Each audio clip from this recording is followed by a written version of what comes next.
Welcome to Balancing the Ledger, where finance and tech intersect. I'm Robert Hackett. I'm Jen Viechner. And today we're here with Matthew Liu and Josh Fraser, the co-founders of Origin Protocol. Thank you so much for being on the show. Thank you for having us. Origin, tell us exactly what it is. You're helping build decentralized marketplaces. Take it away. What does that mean? Yeah, so we're trying to build a platform that will enable many different decentralized marketplaces, hopefully all over the world. And so when we're talking about marketplaces, we're talking about these two-sided internet websites or mobile applications that pair buyers and sellers today, so these digital meeting grounds. In the future, we would like to enable the decentralized versions of Uber, of Airbnb, of Craigslist, of any other type of marketplace where these peer-to-peer transactions should be happening. But right now, they're actually peer to a corporate monopoly, such as Uber, to that peer. Josh, I use Airbnb, I use Uber. They're pretty good products. Sure. You know, they work quite well. Why would I want to move to something else? Like, what's the advantage that comes with a decentralized marketplace? Sure. So there's three big improvements that we think can be made to these types of marketplaces. First is pretty obvious. When you cut out the middleman, the fees go with it. And so we see these marketplaces like the Ubers and Airbnbs of the world charging 20, 30, sometimes 40% out of every transaction. And so we can give the buyer and the seller a better deal by getting rid of that middleman. Secondly, we see these companies as single points of failure. We've seen Uber and Airbnb get banned in cities all over the world. And when you have a truly peer-to-peer system, it's impossible for overzealous regulators to come in and shut it down in one fell swoop like that.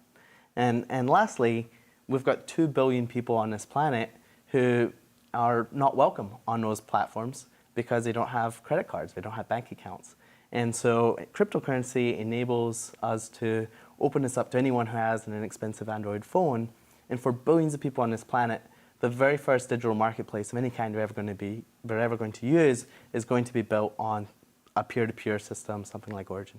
And there's an aspect of this where they actually can derive value from the tokens? Absolutely. So if you think about the people who contribute the most value in the network, the first 100 drivers on Uber. I had a ride the other day with a guy. He was the 30th driver on Uber. Wow. And he's still driving for Uber today, and he's complaining that he's making less money today than when he first started. Wow.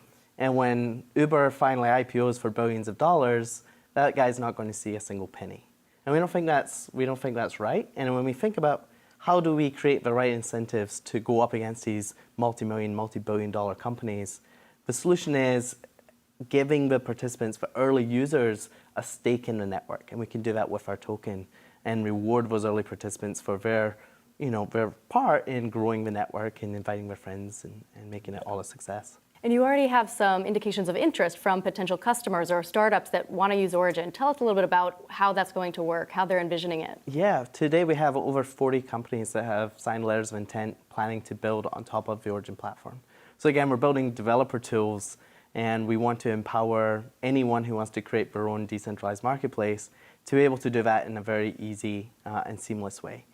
You can think of it a little bit like Stripe, which abstracts away all the complexity of a traditional finance world and makes it possible for any developer to start accepting credit cards on their website in 15, 20 minutes.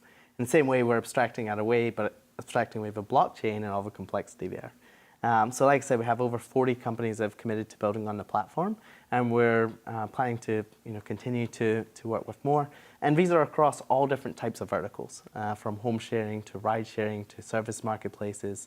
And we're excited to see all the possibilities of what people are going to use this technology for and build on. What do you see as the earliest, easiest wins on Origin's platform? You know, Airbnb and Uber are very big companies. It's hard to go head-to-head against them. Yeah. What do you see as the likeliest candidates to have a sustainable business? We talk about those examples a lot because everyone knows these products and can relate to them.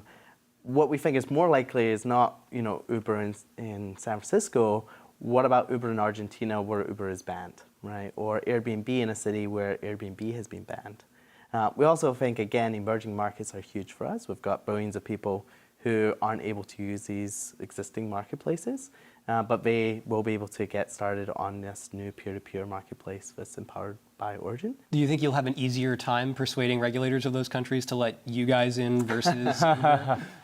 So I think it depends on a country-by-country basis. For example, on a recent trip to South Korea, we were talking to people familiar with how regulators have kind of come down a little bit on some of the sharing economy companies there.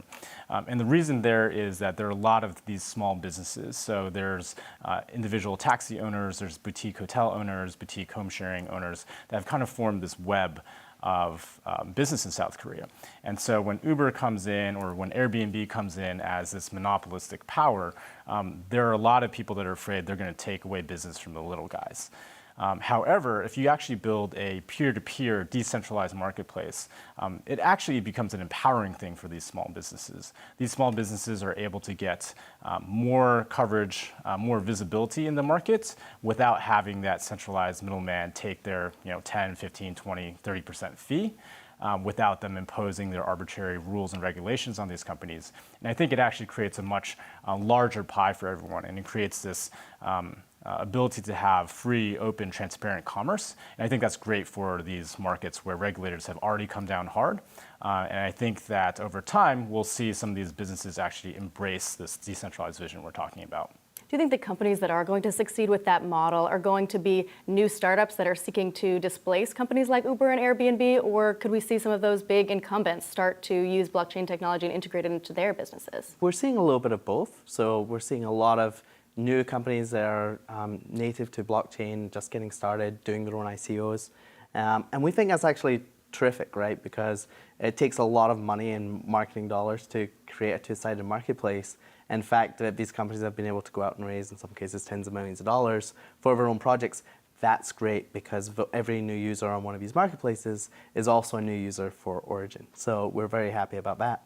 On the other side, we're seeing existing marketplaces and companies that have, in some cases, hundreds of thousands of users that are seeing the writing on the wall, understand that blockchain is the future, and they want to get into the space before they're disrupted by it. And a good example of this is Service Hero out of Southeast Asia. They have hundreds of thousands of users, but they're porting their business to the blockchain and doing all of it on the Origin platform. One thing that's not going to change about all of this is that people are still going to need a way to pay for these services. Yeah. And so do you see that as being in dollars, Bitcoin, Ether, or we have stablecoins now that are coming up every day, it seems? Sure. So stablecoins are really interesting to us on the platform because whenever you add time into the equation, so imagine if you book a Airbnb on Origin and then you're not staying there for 6 months, the price of Ethereum could double, triple, or drop by 80% over that period, and that's problematic for either the buyer or the seller. And so we're planning to support all ERC20 compatible stablecoins on the Origin platform. We think that's really valuable and useful for people to be able to transact on the platform. All ERC20 compatible, whether they're asset-backed or some other model, or? So there are multiple models for stablecoins. So you have the asset-backed ones, let's say like the Gemini dollar or True USD that are matched with an actual US dollar per coin. And then there are newer algorithmic models as well that try to mimic, let's say, what the Federal Reserve does. So Basis is a great example of a company there. There's another company, Fragments, that's doing something quite interesting as well. And so I think it remains to be seen which of these stablecoins becomes most popular over time. And there may be just a couple or there may be dozens. And I think part of our jobs as the platform operators of Origin is to figure out which of these stablecoins that consumers will want to use. And I also think that the long-term trend here is there needs to be some sort of interoperability, right? There might be 5 different stablecoins that all represent a US dollar amount, like $1 US, and a buyer might be working with Gemini dollar, and a seller might be using True USD, and they should still be able to do business even though they're holding different currencies. And so I think there are going to be some interesting technical innovations to figure out how all these different types of stablecoins come together and provides a very seamless user experience. Which stablecoin or which approach is your favorite? That's a great question. I think that there's going to be a gradual move from the purely asset-backed stablecoins, let's say like a True USD, to things that are a little bit more algorithmic over time.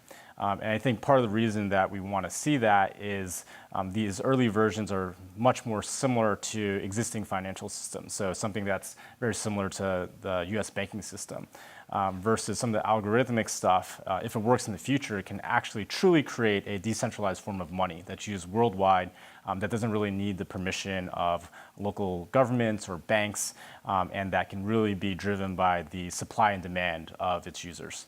Well, hey, thank you both so much for coming on the show. Yeah. Thank you so much. Anytime. That's all we've got time for. I'm Robert Hackett. I'm Jen Viechner, and for more Balancing the Ledger, come to fortune.com. See you next time.